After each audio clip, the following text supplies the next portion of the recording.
Paul Schaefer, News Center 4.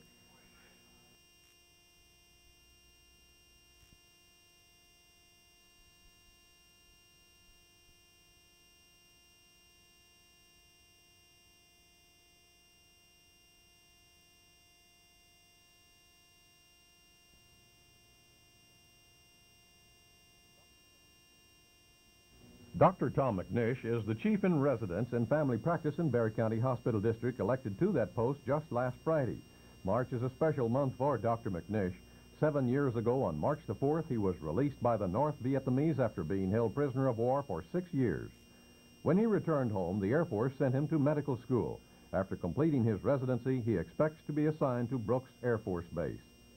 Looking back on his prisoner of war experience, he told me he tries to think of the positive side, realizing that without his ordeal, he may not be doing what he is doing today, working as a physician.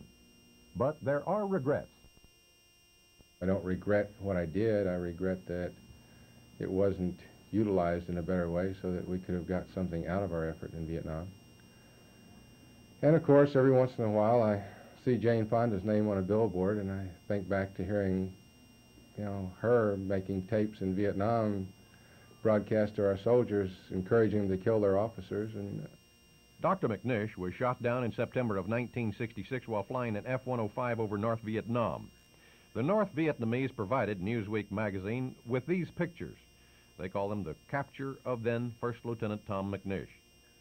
He said this picture was set up 3 days after his actual capture. While a prisoner of war in Hanoi, he decided to become a physician. He felt it would be challenging and would be of service to others. Paul Schaefer, News Center 4.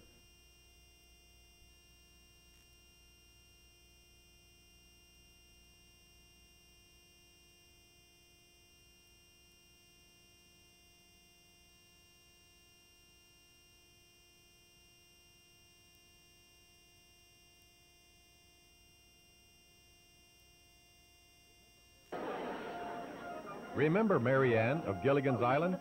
She's in town today. Or Dawn Wells is, who played Mary Ann on the series. She's in San Antonio to play the female lead in Neil Simon's play Chapter 2. It was put on at the Theater of the Performing Arts tonight. Do a lot of people still talk to you about Gilligan Island when you go across the country? It's incredible. It is the highest rated show in the history of syndication next to I Love Lucy. It's been on the air for 15 years. I have never been in a city that it isn't playing. And it's always when I look my worst. They always say, "Are you Mary Ann?"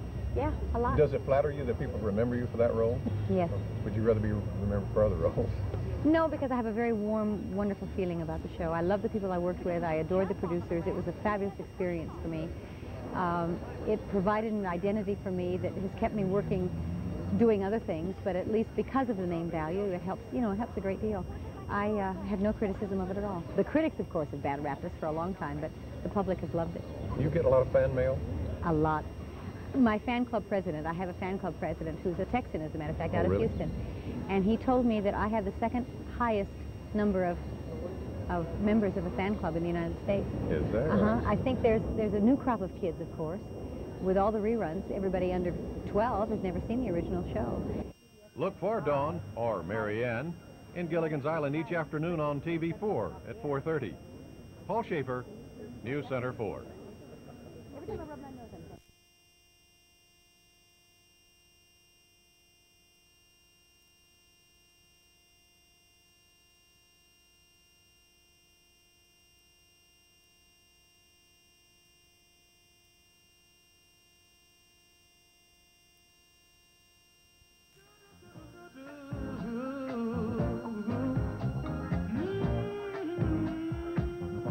All That Jazz stars Roy Scheider as Joe Gideon, a movie director who grew up as a vaudeville performer, is a dancer, and a perfectionist.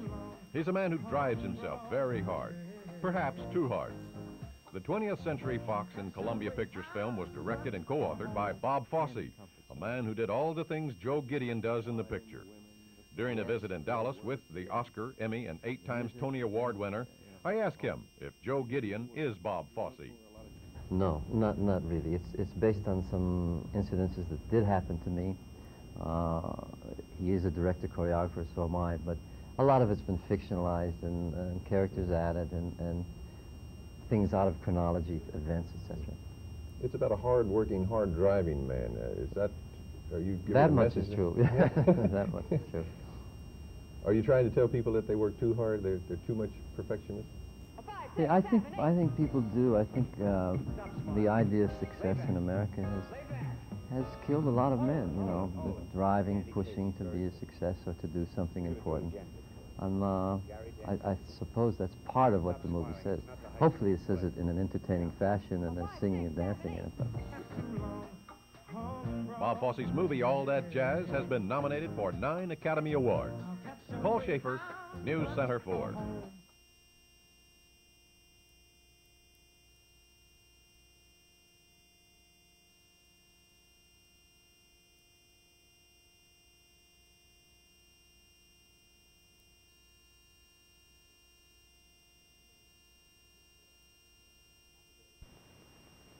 You know, Happy Days is probably... Each weekday afternoon on Channel 4, Ron Howard is featured as Richie Cunningham on Happy Days.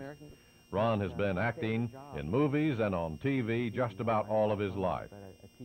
And he's gone into writing, producing, and directing. His latest effort in that field is the just-released movie, Leo and Laurie. I asked him which side of the camera he likes best. Directing. Why? I've always wanted to do it, and I finally got a chance about 3 years ago, and I've been doing continuing with that, and I just find it real gratifying and exciting. I just get really churned up doing it and thinking about it. And it's a lot more work, but I like it. What about the Happy Days crowd? Is that a real close-knit group? You all work real? Yeah. You look like, you know, well, I mean, it's just a regular family there. This movie, Leo and Laurie, came out of that. Anson Williams and I are working on a project together. Henry Winkler and I talk about it all the time, and Tom Bosley is always trying to get Donnie to go out and do a play with him, and Marion Ross is doing a play in 2 weeks in San Diego, and we're all going to take the train, you know, 200 miles to San Diego to see her. And yeah, and we play softball together and things like that, and it's been a real good job for 7 years. Ron Howard, movie TV star, producer, director, and writer. Paul Schaefer, News Center 4.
This man is either full of hot air or he has come up with a product that can fill people with confidence and success.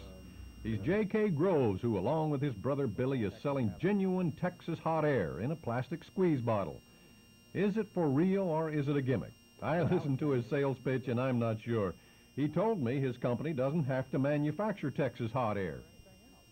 No, Texas now is a natural resource, kind of like our helium well up near Amarillo. It just is there in Texas. It's not to be found anywhere else except in Texas, as proof of the fact that you'll find more people in Texas with confidence and success, and even if they aren't, they make people out of the state believe they are. Groves explained after a slight squeeze into the nostrils, the user is overcome with an abundance of confidence. What reaction have you had from people that have tried the hot air? Oh, I think it changes their personality immediately. Is it possible to overdose? Oh, yes, yes. You don't want to do this to children because you could end up with a lot of spoiled brats that would be unmanageable. A bottle sells for $4.99 and comes complete with an instruction booklet and some advice.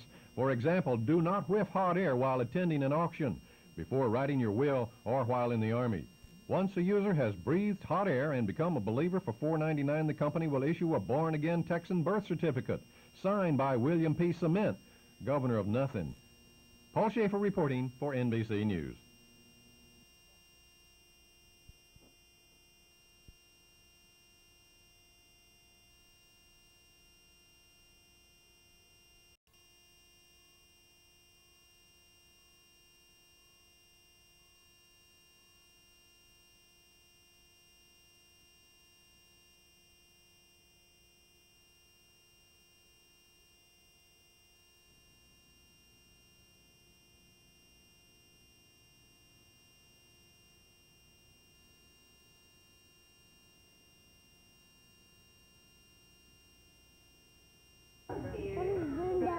Within 5 years, zoos the world over could be faced with a hard decision: what to do about overcrowding.